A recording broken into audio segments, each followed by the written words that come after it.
Hey guys. Welcome back to another episode of Pew Time with Tony. Hey Jackie. And on this episode, I shoot a PRS match, my first one ever. You guys give us some awesome questions, and Staccato's done fucked up. Yeah, this is a good summary. Let's jump in. Gun news. First off, Looks has released something I think's kind of cool. I'm a little upset that I don't have a 12 gauge variant, but they have a leather cartridge quiver that mounts to M-lock. This is basically coming off the tail of them releasing their lever action furniture Mm-hmm. and the cool stuff for all the lever guns. So now you have a dope way to put some ammo with a little leather accoutrements. Yeah, little flair, little fanciness. Yeah. So they have it for 30-30, 45-70, 357, 44, 45 Colt, 308, and 65 Creedmoor. Which is it's all the same. Like it's one piece that fits all those cartridges. Yeah. There's like a leather covering over it, but inside the leather there's like little elastic loops. So it's still got the functionality of elastic with the decor and the finishing of leather. Beautiful. Yeah. They are about $69. About or exactly? They might be exactly. Nice. Unfortunately, they won't be exactly. If you use our code LAUGH10, saves you 10%. So it's all one word, laugh, the letter N, load 10. And unfortunately, it won't be $69 anymore, but you'll save some money. Maybe it will be with the tax and the shipping, maybe. It could be. Maybe you can still check out for $69. You're going to be really excited about this one. Okay. Okay. So I had to do some digging on it because it didn't seem right. So it is a new gun by Beretta. It comes with two 15-round mags. Okay. So This is it's starting to sound like the old Beretta, but okay. 1913 pick rail, Okay, slightly newer Beretta. adjustable fiber optic sights, interchangeable grip panels, 5.25-inch threaded barrel, weighing in at 33.6 ounces. I have you intrigued? It's chambered in 22. Oh. Yeah. The chassis fire control system makes upgrading the pistol simple and easy, allowing you to customize the grip, frame, upper receiver, fire control, and the grip panels. So it gives me vibes of like the Mark IVs, like upper, lower, like it has its pieces similar to that. Okay. They also have the 10-round versions available for those states and non-threaded barrel versions available for the other states like us. What is it? It's a pistol. Okay, what is it? Oh, it's the B-22 Jaguar Tech Metal. Okay. Sorry. I wanted to leave that off because if I told you the model B-22, you would have already known the 22 part. Gotcha. So I left that out intentionally and then I forgot to put it in at the end. That's my bad. But it looks super cool. It MSRP is at $749, starting for all the different variations. I mean, it's kind of cool. It looks really cool. It definitely has a good look. So does it have like a little FCU? Is that their trigger? The hell did you call it? The chassis fire control system. Yeah. Yeah. So here's the thing that we're starting to see with any of the FCUs, with one exception. Well, there's two. One's kind of a byproduct. Yes, it allows companies aftermarket to make grip modules and stuff like that Mm-hmm. very easily, which is cool. But once you build one, do you know anyone that actually has a modular firearm that uses the modularity of said firearm? Not many people. No, me either. I mean, this goes back way back when SIG's like, you can buy a kit, full size and carry. So you can take it to the range and carry it. I don't think I ever sold one. Yeah. Same thing with, oh, you can change the echelon to this, the echelon to that. No one changes it. It offers an easy way to build it. I think if we kind of spun it that way more, Mhm. I think that's kind of the direction Beretta's going. The only exception, and it's kind of in both worlds, is like the fluctuator Mhm. to allow that, because then you're completely changing the fire. But I don't think the FCU you can have like multiple guns with one thing. Like, stop I it. don't think the masses are actually changing their stuff out regularly to use their same chassis in a different setup. No. Well, that's just it. Stop it. Just create an easy platform for someone to buy and build as they see fit. Like, I think if they took that avenue, be good to go. You saw Sig kind of change their way before the 320 became essentially obsolete. They were doing the same thing. Oh, you can build it how you want instead of, oh, it's multiple things. Like, no, the changes dramatically. Right. So Shadow Systems has come out with some people like them, some people hate them, how they mount slides, but they have a new Elite Direct Acro cut slide. It'll fit the Acro P2 limited production run for the MR920, the DR920, XR920, and it's going for $400. Was is not bad for a slide. Right. And the Acro seems to be growing in popularity. Yeah, Acro and Acro or optics that fit the Acro. Mm-hmm. Yeah, that footprint is. I don't see it ever getting bigger and more popular than Armor Cut, No, but it's definitely like probably the biggest jump in any of the not so common cuts becoming more popular. yeah, I could see that because there's a handful of dots that still use that cut now, but I, I'm not the biggest fan of the P2. I think and I don't need the biggest window on the market, but that window is tiny. Yeah. But you got a Shadow Systems and you got an Acro and trying to make your things work and you want it direct mounted, there is a solution. Well, it's not just a shadow system. Doesn't their slides fit regular clocks, don't they? I believe so. Yeah. So there you go. You want a $400 clock Acro direct mount? Shadow Systems. Shadow systems. I think the only caveat is, don't take it from us. I'm not 100% sure it fits a Glock. You'd have to check with them, but you would have to deal with their unique upper system that they have, where their uppers are not identical to Glock. Like some of the other clones out there, Mm-hmm. they have some weird thing with the safety plunger and extractor and stuff. Something that's very proprietary to Shadow Systems. And it would be very, very generation specific. It's very Shadow Systems specific, and all those are based off like Gen 3s. Yeah, that's what I'm saying. You can't buy have like a Gen 4 or Gen 5 Glock frame and put a Shadow System slide on it. Not to my knowledge, no. All right.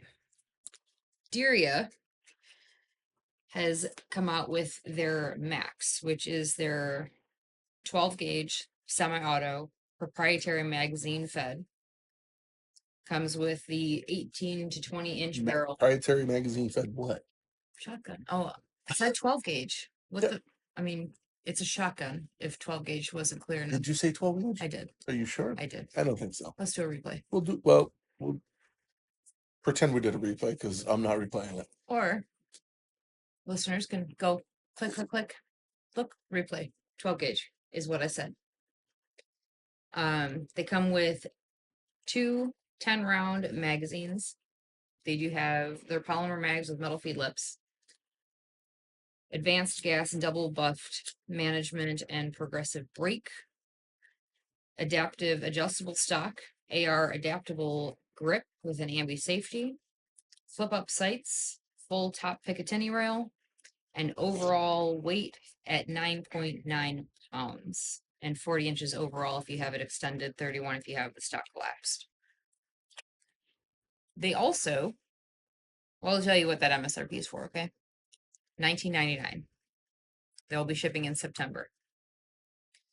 If you want to buy one of their factory exclusives, They're fancy colors, and they also come with additional magazines and an optic. You get the D-Tactical Red Dot factory exclusive optic on it, 6 factory magazines instead of 2, and the one of 6 specialty colors. That MSRP is for $24.99. So it's $500 more for 4 extra mags, a red dot, and a specialty color. Well, that could be worth it. Mm-hmm. They have a really, really pretty maroon one. I'm kind of digging it. Yeah. Yeah. Well, no one put a picture of it in the notes, so I have no idea what it looks like. Looks like an AR-12. Oh, okay. Like, So it looks like the Rock Island, the VR80. yeah. Okay. That would help on an audio only podcast. I have no idea what it looks like. I mean, adaptive AR stock, AR adaptable grip, and ambi safety. Like none of Can you get those here now? not in Illinois. I mean, they're not shipping until September. So maybe. And, Possibly. oh yeah, potentially, because things can change between now and September. We're hoping and expecting for October, but only time will tell. Right. All right. And ringing in the last bit of gun news, which was a very last minute addition. Staccato has made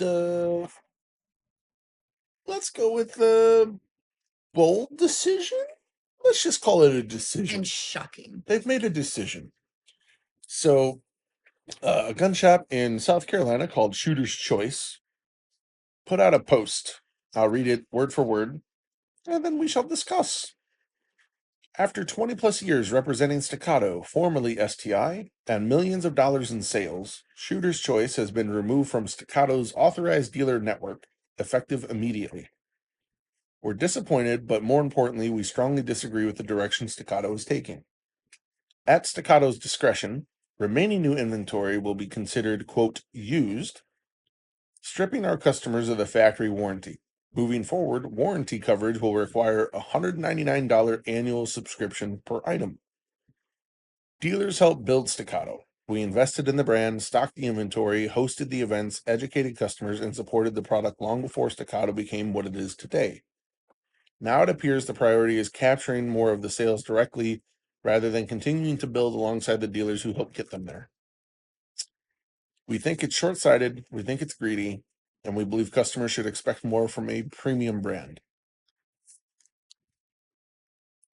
I do wonder if they're the only ones, or if they're just the first ones who spoke They out are about not the it. only ones. First ones who spoke out They are about it. not the only ones. That's craziness. Here is, I don't have the full thing because I'm not friends with whoever shared this, but this another screen capture I got from somewhere was of the email. It says, "Dear dealer, we are writing to inform you that as part of a strategic restructuring of our authorized dealer network, you will no longer be authorized Staccato dealer effective immediately. The decision is part of a broader initiative to reduce the size of our dealer network so we can provide greater support and resources to a smaller group of parties or partners. It reflects our overall distribution strategy and is not intended as a reflection of your organization's performance or the value of your business relationship. What this means, your authorized dealer agreement will terminate effective immediately. We have canceled all your existing back orders and will not be shipping any orders past this date. New purchase orders will no longer be accepted. No products are eligible for return. If your account has any open invoices or credits, your Staccato rep will work with you to reconcile. Per Staccato 2011 Dealer Agreement, page 6, section 14, all open invoices shall be paid within 15 days of termination or expiration. Please remove all Staccato branding, logos, and references identifying your business as an authorized Staccato dealer from your storefront, website, and online listings within 180 days. While we are reducing the size of the dealer network, we are not closing it. That's all I had. That's where it cuts Well, off. I know that they do have like a limited number of dealers per region. That I know. Chopping down and getting rid of the guys that have been supporting you since you weren't Staccato is craziness. So those of you that know me personally, back when I helped manage a gun store, I tried to, and this is when Staccato kind of made the switch over. I tried to become a Staccato dealer, and they wouldn't have it. They had the strangest uh, requirements for a dealer. Like, you had to constantly have 2 guns in the showcase. Understandable. But they wanted you to have like a guaranteed sale of 6 per quarter, which for larger gun shops is not a big deal, especially with the popularity of Staccato. But for smaller gun shops, that poses a huge problem. Mm-hmm. And to me, that doesn't jive well with me.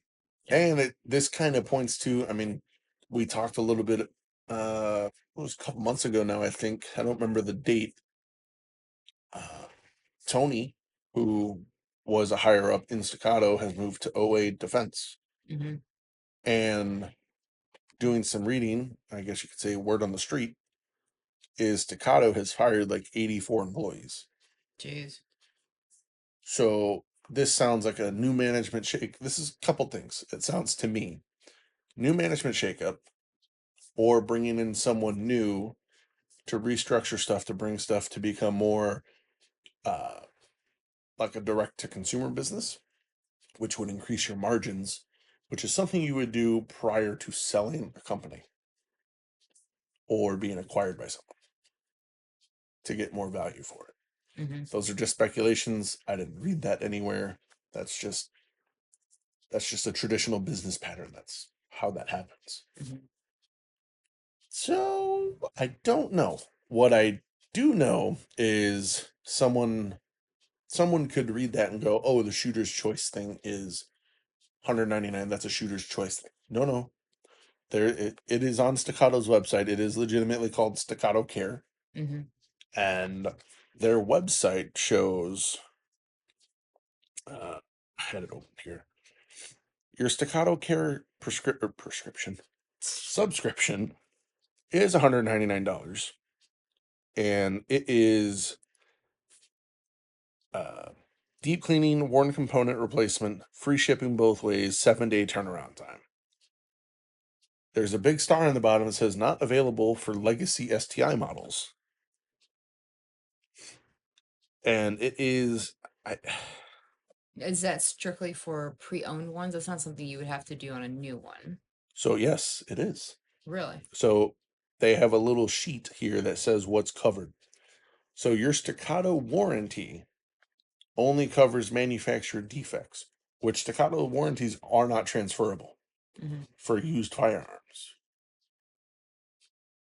So if what they told Shooter's Choice is true and all of their inventory becomes used, one, I don't think that's legal. Right. Um, so I would definitely see if there's repercussions for that because it's still a new firearm. So I don't know if they can fight that or if it's true. That part I'm not sure. Again, I was just reading the post they put on Facebook.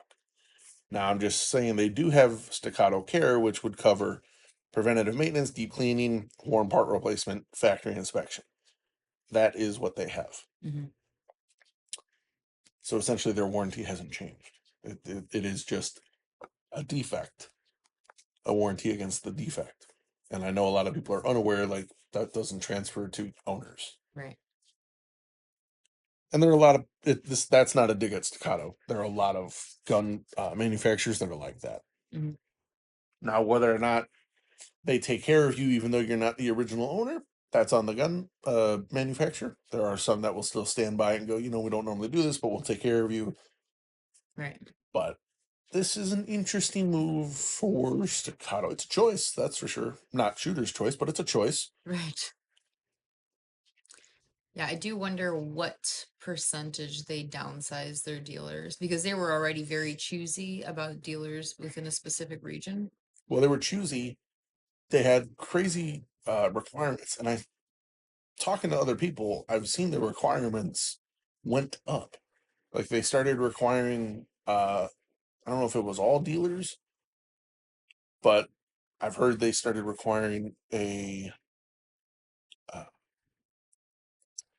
ammo requirement order because they have staccato ammunition, Hmm.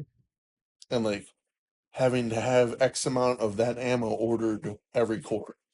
In addition to the The six guns. guns being sold I don't even or know if it was 6 guns. That and was two just and when I stuff. was looking. Right. I mean, it could have very well changed to something else, but when I was looking, those were the terms.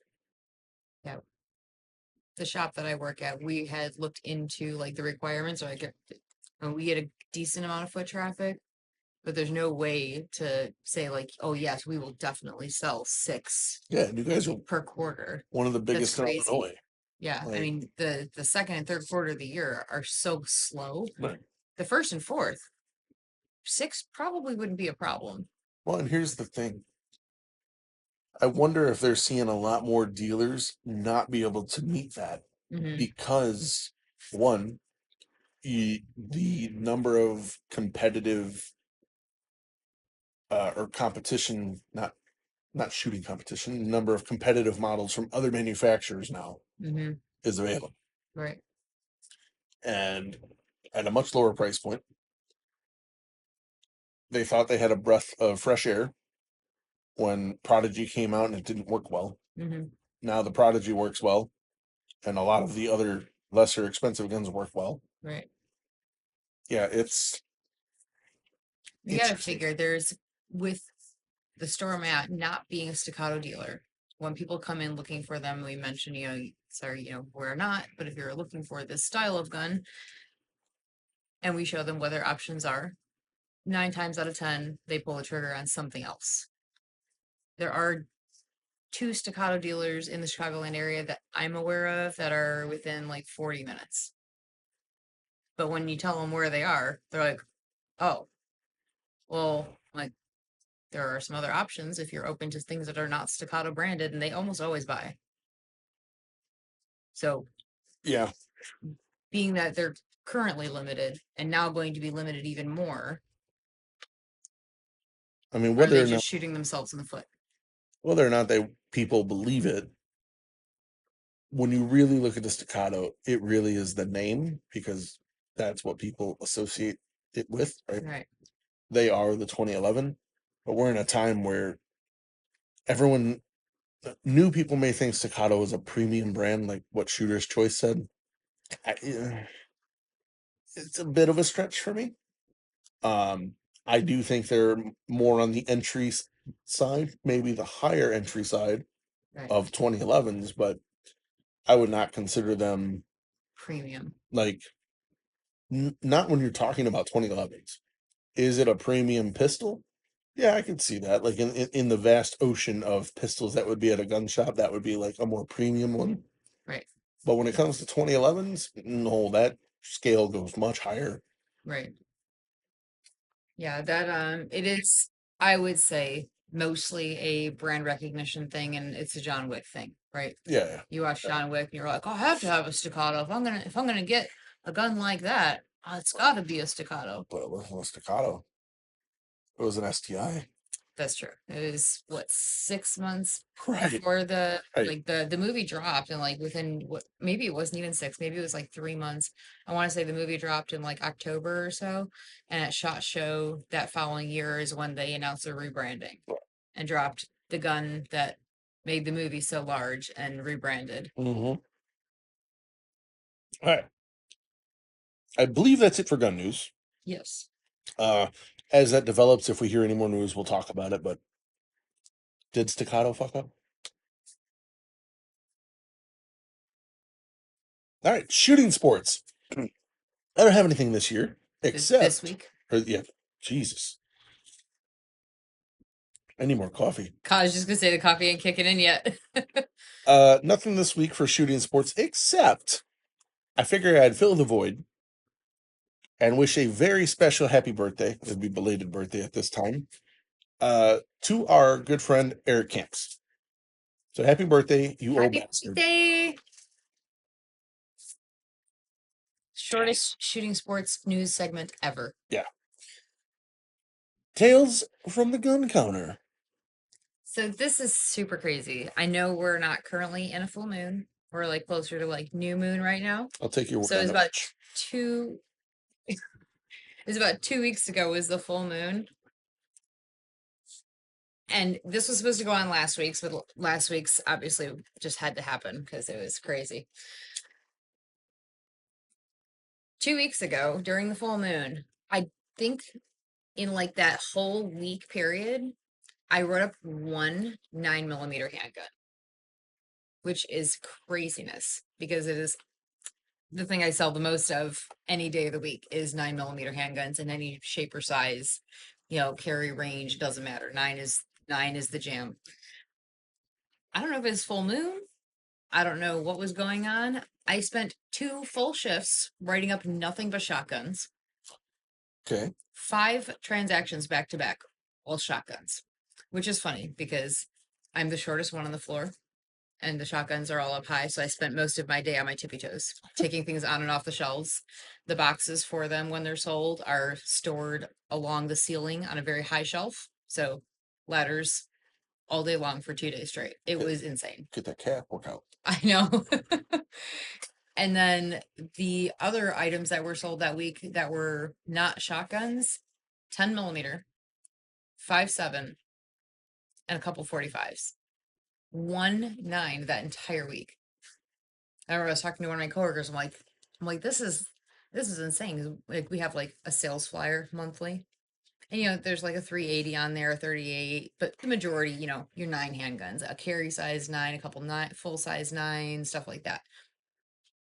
I didn't write up a single thing that was on sale. Nobody came in and was like, "Hey, I saw your sale." They're like, "I want something different from everything. I want something that's not like anything that I have." I'm like, "Well, what do you have?" "Well, looks like, you're missing like some, other calibers." And they're like, "Well, what are you looking for?" 10. Everybody, 10 and 5.7 all week long. Well, the 5.7 makes sense because that's what that guy used to shoot at that active shooter. Uh, 5.7. that was about 2 weeks ago, wasn't it? Yeah. Yeah. So two 5.7s. I had like 3 10mm and 45, 5 12 gauge shotguns. Like, the hell's going on? It was like an entire week of just First. I mean, my like young guys, like people, I'm gonna say like we're youngish. I'm talking like guys and like they're like, I just turned 21 to like, mid 20s, like younger guys. I have 2 older guys in all of those. Those are both shotgun guys. They both came in for holsters. They're like, "Just a holster." I'm like, "All right, you want to see anything else?" "Been thinking about a shotgun." "All right, here we go." Yeah, it was just an entire week of, I'd say, like, odd, not your common everyday write-ups. Mhm. It's very it was an interesting week, that's for sure. It's funny. We used to have a customer that would buy a gun every Friday the 13th. Oh yeah, Jimmy. Yeah. It was a ritual. I could guarantee, like, even if we were slow, Friday the 13th rolled around, I could guarantee a gun sale. Yeah. Yeah, that was his thing. Yep. All right, time for questions. And thank you guys again. So we're gonna try and make this a more regular thing. Oh, my bad. Sorry, you're skipping a segment. Fee. Our week in shooting. Let me guide you through this. Okay. By all What did you means. do this week in shooting? I shot my first PRS match. So precision rifle match. Mm-hmm. And well, it was a thing. Was it fun? I had a lot of fun. It would have been more fun if I did better, but it was fun. It is your first experience at something like this. Yeah. There's So I went out with my buddy Mike, who, in very Mike fashion, decided that, hey, we should do this with very little notice. It was like 2 or 3 days. Uh, so we signed up for the match. I was going to use the AR Starscream. For those of you guys that watch the YouTube videos, that would be the colorful AR behind me with the big scope on it. And unfortunately, I have not I have not gotten my reloading dies in for 223 yet, and I did not have any good 223M. I just had some really, really crappy 55 grain stuff. Mhm. So I went and zeroed that. The zero was Not zero. it was zero dish. So I thought I'd be fine. I'm at least going to get the experience, a lot of position work, see what the match is like, see what the match flows like, whatever. I was gonna have a good time. I get there, and Mike has decided to shoot a bolt action. I'm obviously shooting a gas gun. And at this match, gas gun guys shoot at different targets. They have a little mercy on us and they give us slightly bigger targets. And when you say slight, you mean like 1 square inch extra in each corner. So So instead of a circle, it's a square. yeah, it was not the same. I really thought they'd be bigger, and it was only on like one stage that they were like bigger. Mm-hmm. So they had all the gas gun guys squatted together. Yeah, I was one of two 5.56 ARs. The squad mate was shooting 77 grain, which is what I should have been shooting. Had a AR in 6.5 Creedmoor. Had another one in, I believe, 308. There was a Scar. And I think that was about it. That was our gas gun squad. So 5 or 6 you guys. Mm-hmm. It was, I'm going to be honest, it was harder than USPSA Mm-hmm. from the aspect of, Like physically demanding. no, not even the physical. I mean, running around for the USPSA physically still hurt more. Bending and being in awkward positions was different.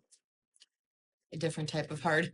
Yeah, it was, and the props. Like we had one table where one of the legs was deliberately shorter, so it sat at an angle. So like when you use your bipod, you had to make sure you had one leg like all the way down and the other one like halfway up.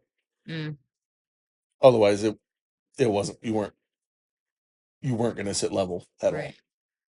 all. I had a bunch of different like sideways tire, bench, boxes, like all sorts of different things.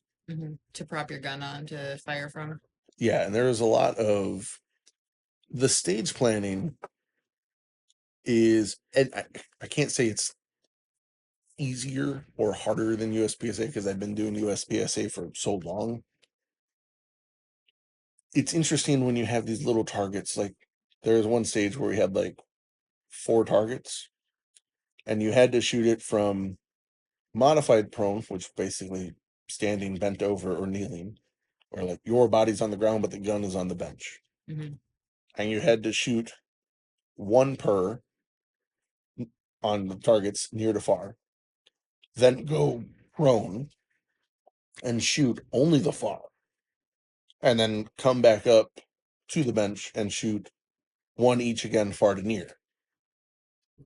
Like that's the stage plan. Mm-hmm. Right? And then some of the other ones where there was like wide transitions, it was from like each rung you'd have to like repeat, and there were like 5 different positions. So there's a bit of movement And there's a in probably it. time set to it, so you have a certain amount of time to Every get. stage was 1:45, a minute 45. So you had that amount of time to complete all of those targets in all of the positions.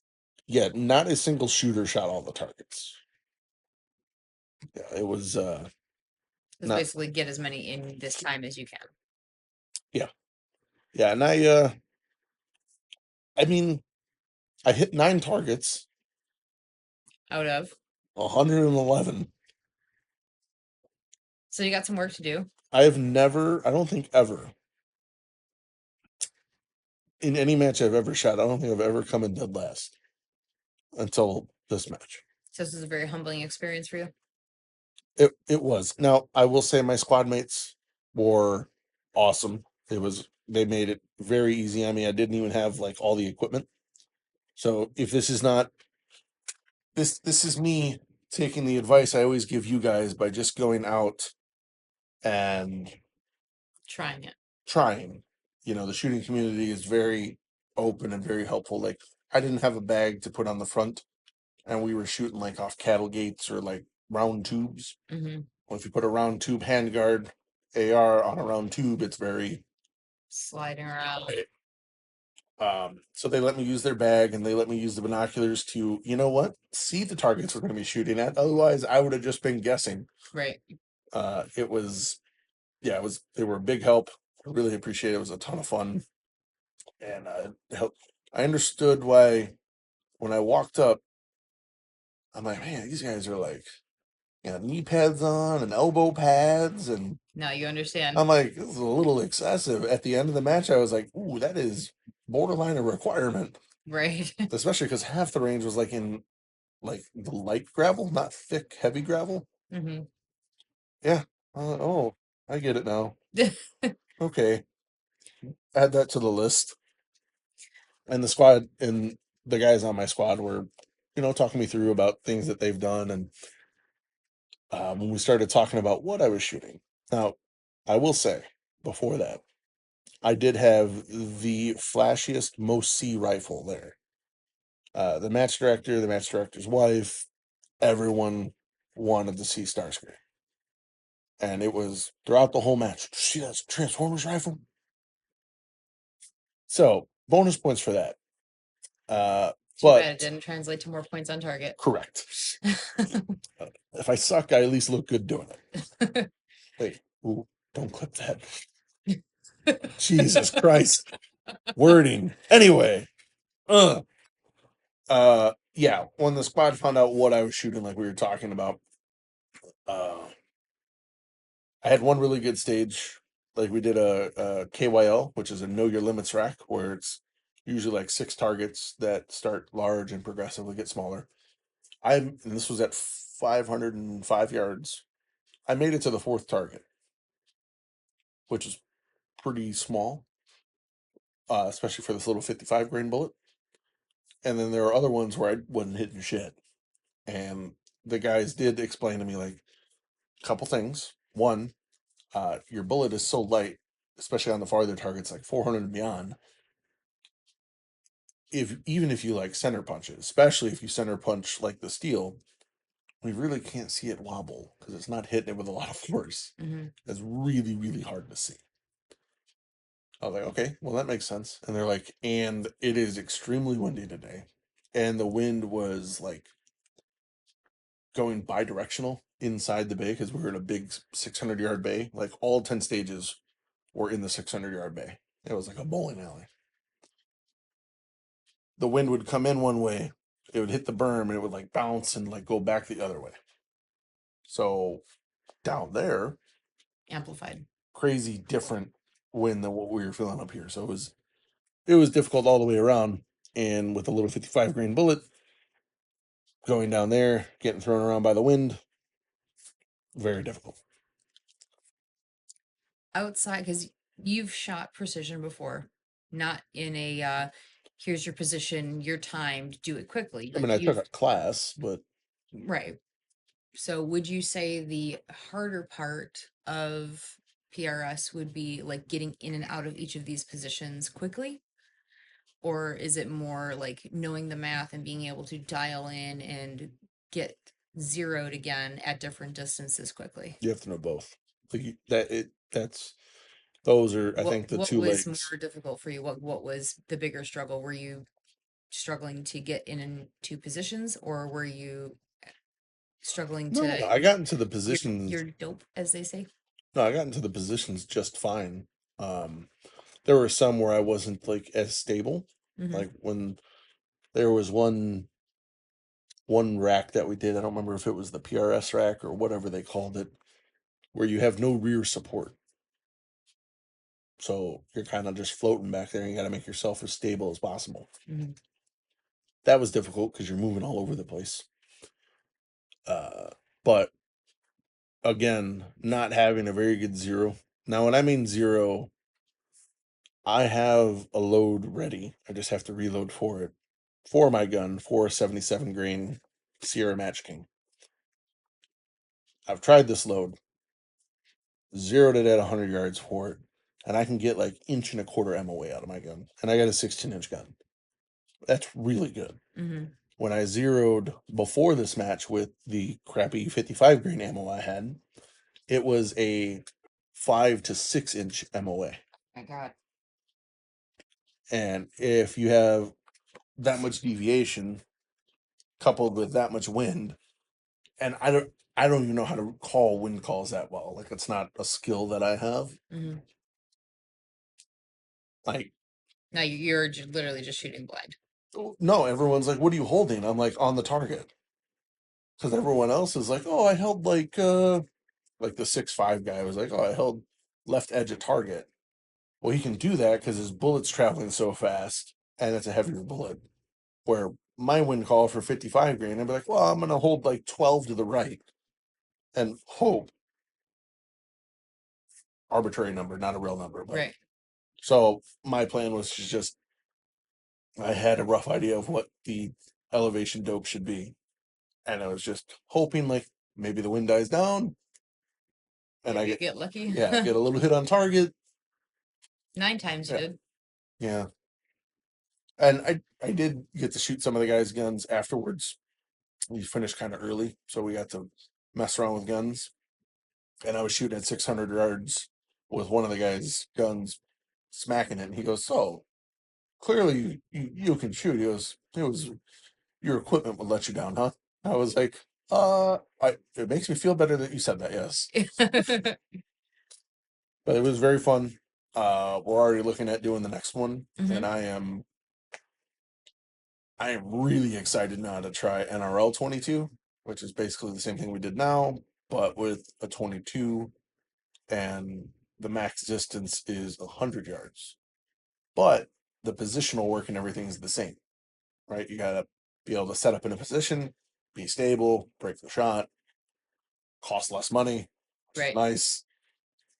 But you still the skills transfer over, so I'm super excited about that.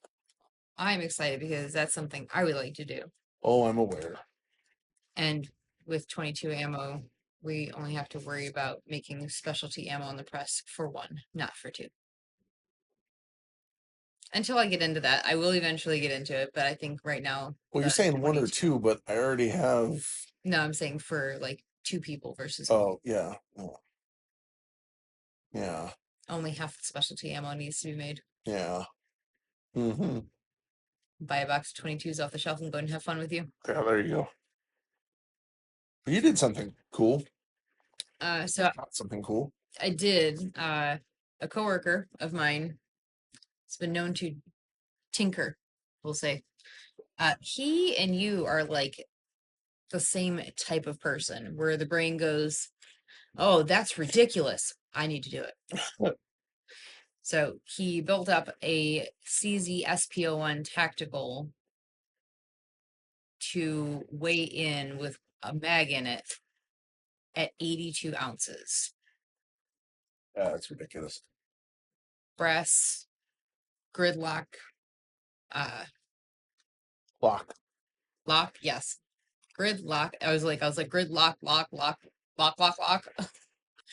So gridlock grips on it in brass. RCD was skipping. Yeah. The flashlight that he has on the rail has been modified, gutted, and used to house a piece of threaded.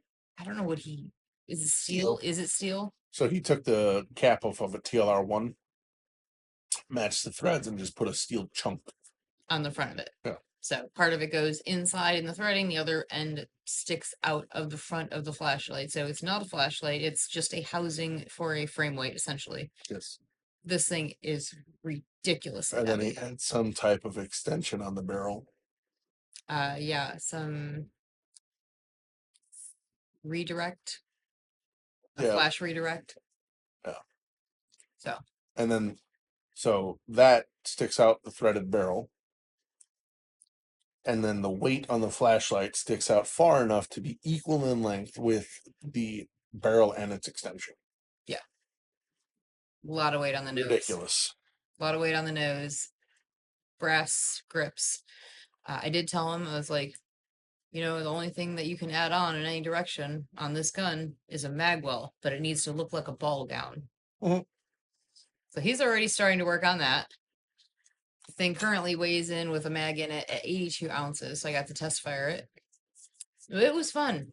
To put that in comparison, I think the heaviest like LO or open gun I've messed with has been like 68 ounces. Mm-hmm. Well, look, a Shadow 2, a stock Shadow 2 is 46. So, and that's a steel frame gun. But this is a monster. And for the factory gun with the slimmest, shortest, tiniest, lightest slide. Like that's craziness. It was a lot of fun. And then I also got to shoot my bow this week. Got more practicing. I did. The groupings, I'm still finding like the random little flyers, like 1 or 2 per batch are like, what is that and what happened?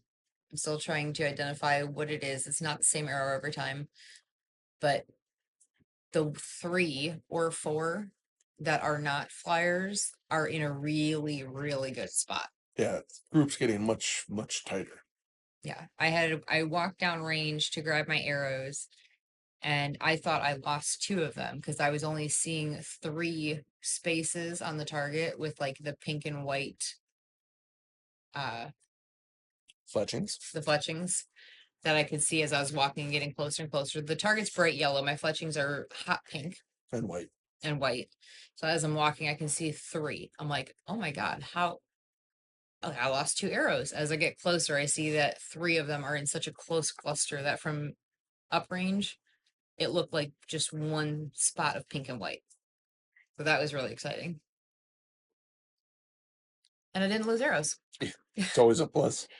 But I am down to 5 practice arrows. We are going to go and get some re-knocked.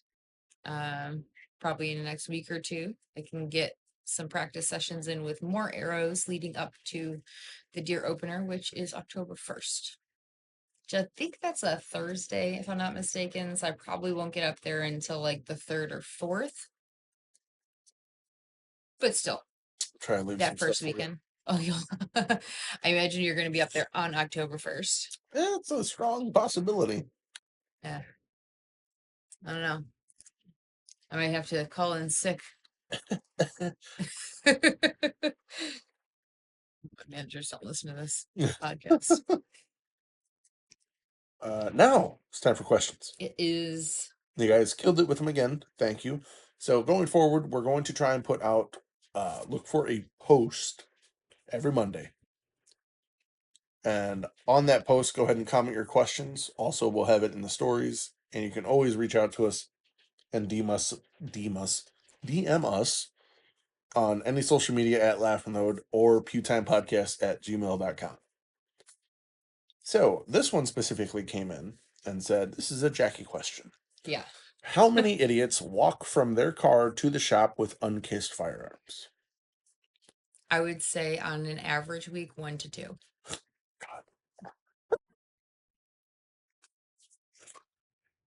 Ugh. Yeah. I have several times we're a 2-level facility. The first level is range, classroom, all the firearms sales, the gunsmithing, holsters, cases, things would need to bring your gun in for are on the 2nd floor. We do occasionally have people bring their stuff in uncased to use the range, but 9 times out of 10, it's, oh, well, it's broken. That's why I brought it in here. I don't have to have it cased if it's broken. It's not a functioning firearm. That's not what the local police department hears or sees when they get calls going, this guy's walking around a parking lot with a gun in his hand. Broken gun. Broken gun, yeah. They're making sure to tell the officer that it's a broken gun they're walking around with.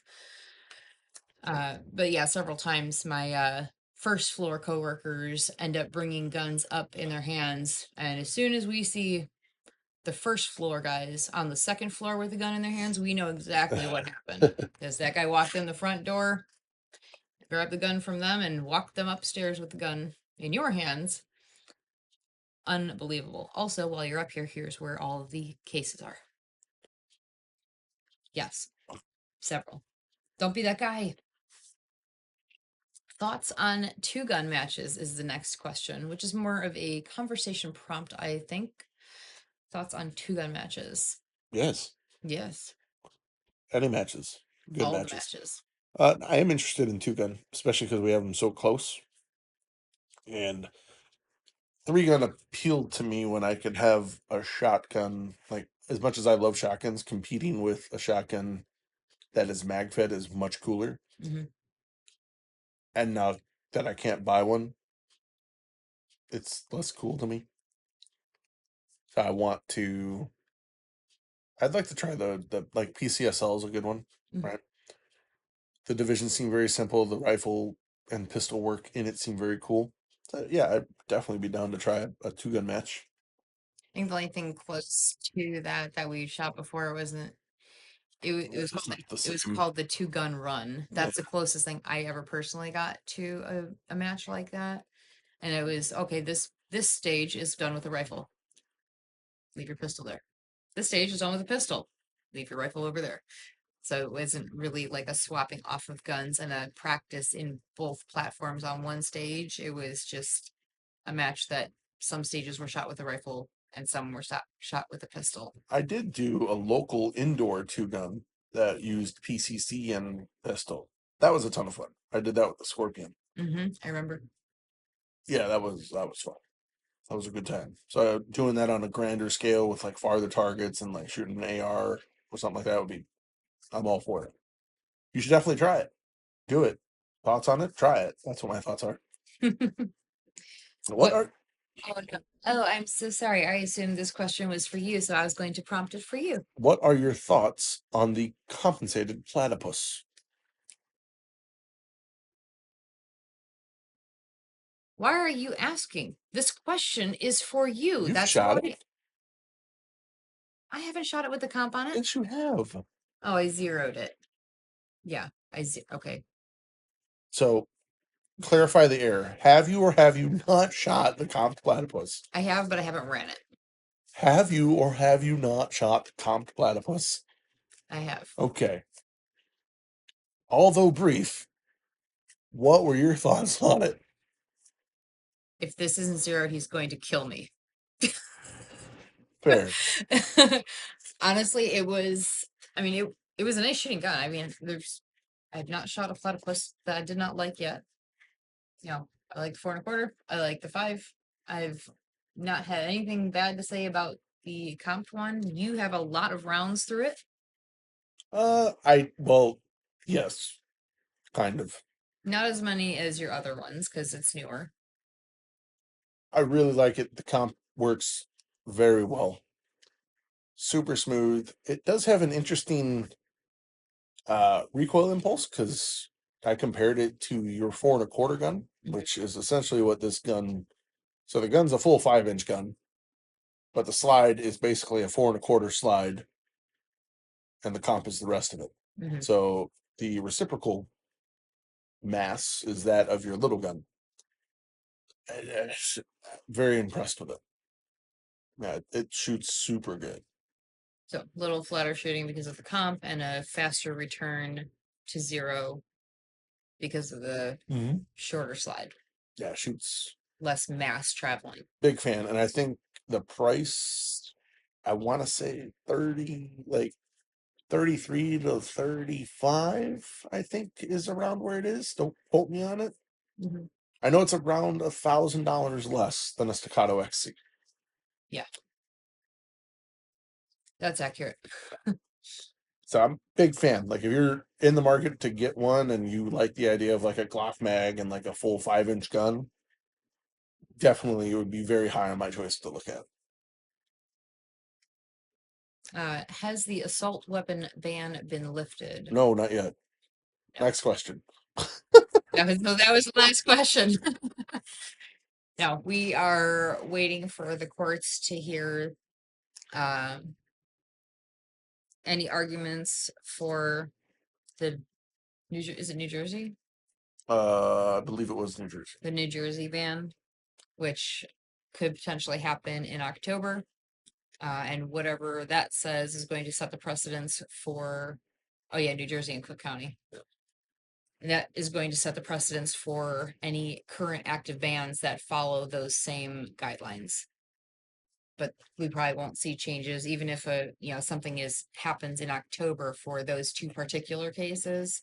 It'll probably be spring to summer of 27 before the current bans get their chance to be heard in court to use this as a precedence to have their own bans removed. It's one of those things. Be very patient. It's And save up your money, because as soon as it gets lifted, it's gone. yes, Buy everything. yes. Heed the warning now. Save the ducats, and get ready to spend some money. Because a lot of people are going to be doing a lot of ordering of things that they have not bought. Mm-hmm. There are a lot of new guns that have come out in the last 3.5 years that we haven't had access to. Right. Think and of we it. want them. You are essentially having the equivalent of a male man being in prison for 4 years without the touch of a lady. Oh boy. And now all the ladies are accessible. It's funny. Your dog. But it is a good reference. And it's the same shit, right? Yeah. The someone tells you, you can't have something for so long. Listen, the adage, the day after a diet ends, kind of a thing. The adage, listen, if that ban gets lifted or someone gets out of prison, either way, someone's looking to blow a wad. That's all I'm saying. Jesus Christ. On that note, we should probably end the show. Yes. You guys know what to do. Rate, review, questions, comments, concerns, all the stuff for the podcast. We really appreciate it. We had a ball. Thank you very much for joining us. And we'll see you next week. Okay, bye.